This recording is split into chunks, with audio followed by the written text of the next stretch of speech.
There are tens of thousands of gods all over the world, and many people claim to have seen and spoken to the gods. And so I want to know, is this something I should believe, something I should trust in? The Torah is very specific about what it predicts, that everyone would know, not DNA and the distance of the moon to the earth, which no one would have had access to. What a worthless piece of information that would have been to my great-great-grandparents who knew nothing about that, had no way to measure that.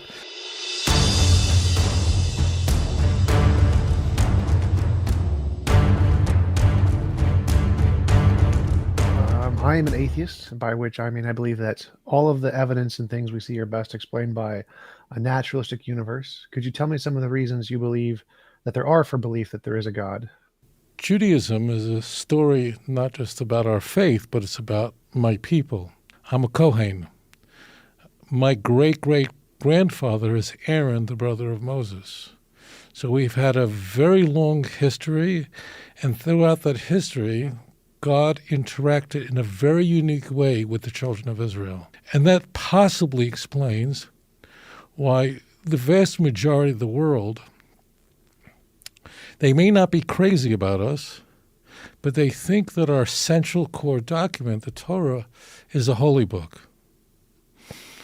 The revelation at Mount Sinai, which is the formidable event in Jewish history, was not God speaking to somebody personally or an angel appearing to somebody upstate New York or 8 people, but rather an entire nation experienced the revelation. We didn't have to trust anyone. Moreover, the events leading up to the revelation at Mount Sinai were part of Jewish history. It was my people that endured slavery in Egypt. It was my people that witnessed together as a nation miracles on a national scale and experienced the Exodus. And it is that national experience that's completely unique in the world. And the Torah itself makes this a point. In chapter 4 of Deuteronomy, the Torah tells us that, in fact, think back. It asks you, the reader, to all times that have gone past from one end of the world to the other. Has any other nation had such a national revelation? Has any other people even claimed such a thing? And the author of this book says that no other nation will ever make such a claim. It's completely unique in history. Search from one end of the world to the other. Has any other nation ever heard the voice of God as you have and lived? So it is based on that national experience through a wilderness, coming to the land of Israel. So all of Judaism is not just sort of a belief, like you might wonder, should I believe in any religion out there? It's a part of our national consciousness. It is passed down from father to son. So the Torah could very easily say to you that if anyone comes to you and says you should believe in any gods that your fathers did not know, do not listen to that person. And it can make that claim. No other holy book can do that because it's speaking to a nation of witnesses, Isaiah 43, verse 10. And therefore, the children of Israel are called on to be a light to the world. We are told in this holy book about the events that will happen. Highly falsifiable claims are expressed in the Hebrew Bible. And here we are today, returned to Jerusalem. The miracles of our history are there for the world to see. Judaism, our faith, is a part of our national reservoir, our national consciousness, our national experience. And that's the foundation of our faith. You mentioned that there was a claim that only Judaism made, that no other nation heard God or something along those lines. What do you mean by that? Because I think there are many nations who have claimed to have seen visions of gods. I mean, the most recent I've heard of was Christopher Columbus, when he came to Americas, asked the Native Americans to give him tributes and plants and things. And he said, if you don't do this, in 2 weeks' time, the moon will turn blood red and disappear. And that's my God is just so much more powerful than your gods. It's doing this. We know that wasn't because of God. He just knew the science behind the eclipse. But from the American Indians' perspective, they definitely thought they had a sign from God, and that it spoke to them as an entire people in that one instance. So why would that be any difference? That's one of the ways we know that Christopher Columbus was trying to be polite here, was a really nasty fellow, because he knew very well what was going to happen in the celestial bodies, and he exploited the Native American Indians to get the result that he wished. But one thing, Christopher Columbus, we could say that the person was a bastard, and he was, but we cannot say he was stupid. So this is what Christopher Columbus would not say to them and didn't say to them. You should know that this will never happen again. Because he knew that if he could do it, somebody else down the pike can do it. It's not just a national revelation. It's hearing the voice of God. It's not just pointing to a celestial phenomena, which people can do, but it's literally hearing Anochi Hashem Elokecha asher hotzeisecha me'eretz Yisrael mibeis avodim. I am the Lord your God who took you out of bondage, out of Egypt, to freedom. Lo yeh lecha Elohim acherim al panai. Shall have no other gods upon my face. We hear the words of God, and our nation was transformed. We have devoted our lives to Hashem because of an intimate connection. So it's not like kind of a magic trick, or, as you said, knowing, some celestial phenomena, some eclipse that was going to occur, and then exploit that. But it's hearing the voice of God. Moreover, when the children of Israel came to Mount Sinai, they had left Egypt 7 weeks earlier. They've passed through a sea that had parted for them. So there were miraculous experiences for the entire nation that they had endured in their hope for freedom. And it's that basis that all of Judaism is founded on, and everything else we believe in is based on, number one, that God revealed to himself to us at Mount Sinai. And I think one other thing should be said, Tom. Banks make a lot of money. It's very evident, not that I check their books, but when you walk the streets of New York, LA, San Francisco, London, banks have huge buildings, very valuable real estate. They're making a lot of money, loaning money, right? If you can get, I don't know what the interest rate is, but if you can get the interest rate that banks can get, you'd be able to build buildings like that as well. But before a bank loans you anything, as much as they want to, they will ask you for your Social Security number. And then they're going to check your credit rating, right? And they want to make sure that you've paid the debts that you have made, the financial promises that you have made in the past. And based on that, they will then trust you, in a sense have faith, but a highly informed type of faith, that if Tom has paid all his credit card debts in the past, paid his car loans in the past, then we can trust you in the future. So there is another caveat to all of this. The God of Israel, he's made promises to us. And you'll notice something about the Jewish Bible. There isn't a lot of talk about heaven and hell that you find all over the Christian Bible, right? There's almost no mention of the afterlife in the entire corpus of the Jewish scriptures. Why? Because it's unfalsifiable. You can't test it, right? You can't. The Christian Bible says you're going to burn in an eternal lake of fire constantly. You're going to go to hell if you don't believe. And Christians frequently tell co-religionists that if you don't maintain this belief, you're going to burn in hell. But you never hear Jews talk that way. Why? And it does work. It's a very successful method of scaring people, because people are frightened about what happens after you die.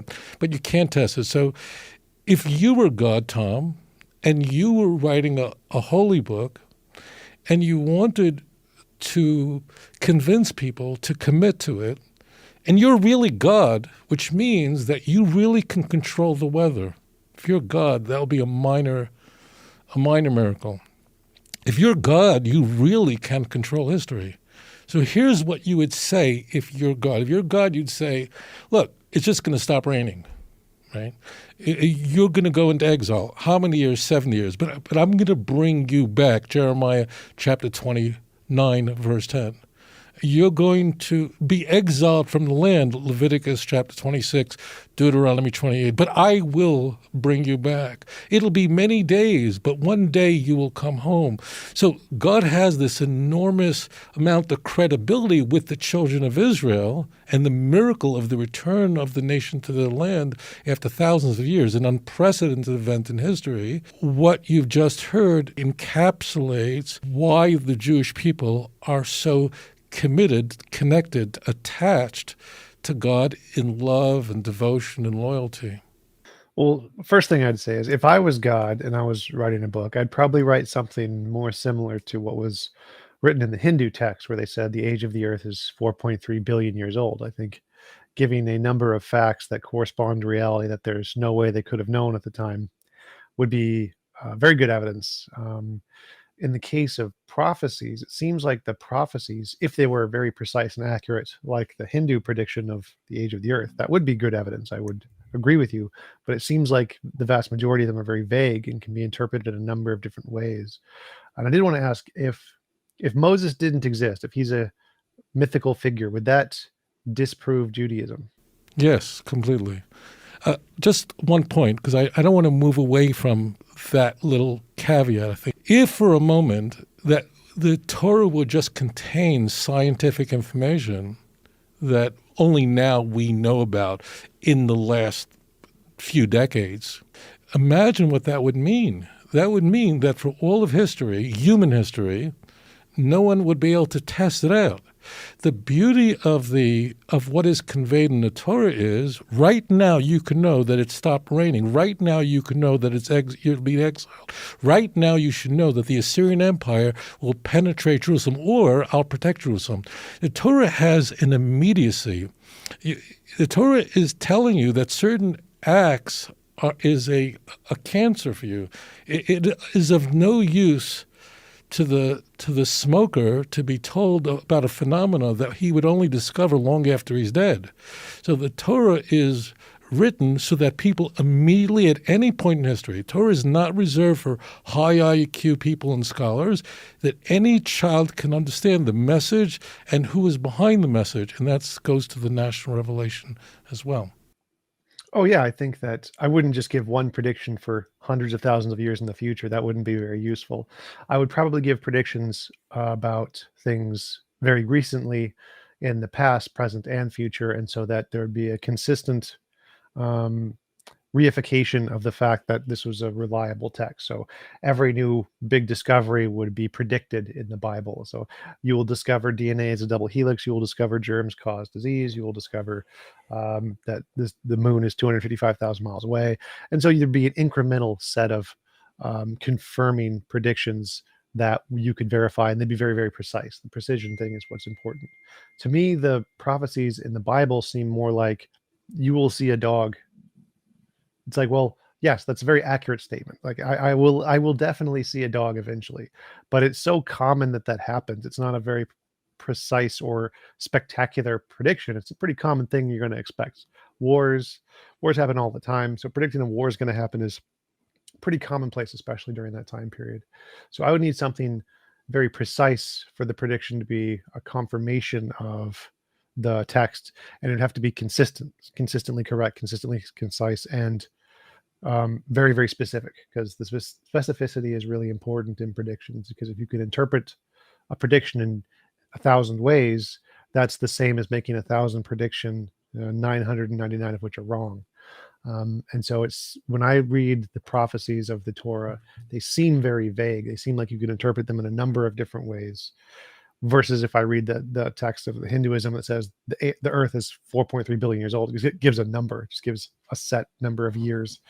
That's very precise. And I think that is a more accurate way to write if you were the creator of the universe.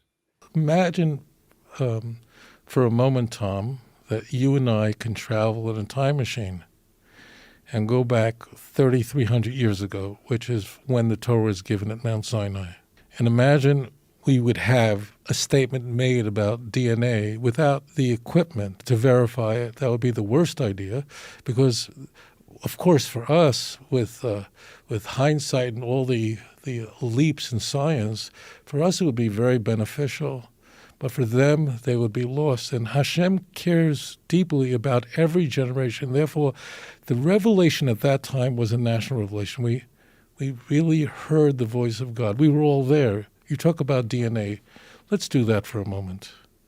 I'm a Kohen. I'm a priest. There are nearly 1 million of us in the world. You can check, and this has been done at the University of Arizona and around the world, my DNA. I mean, that's a highly falsified claim. There are Kohanim, priests all over the world. We very specifically, we are the patrilineal descendants of Aaron, the high priest, the brother of Moses. Okay? So what you could do is you can actually take my DNA and find a Jew who I don't know in Manchester, go to meet another Jew in San Francisco, another in Spain, who's a priest, and test our DNA and ask the question, is there a common marker on our Y chromosome? Well, so if the claim of my people bears any resemblance to truth, if it maps onto truth, what we would expect to find is that, in fact, we have that marker, and we do. There's a tribe in Africa, Lumba tribe, black men and women who look nothing like me.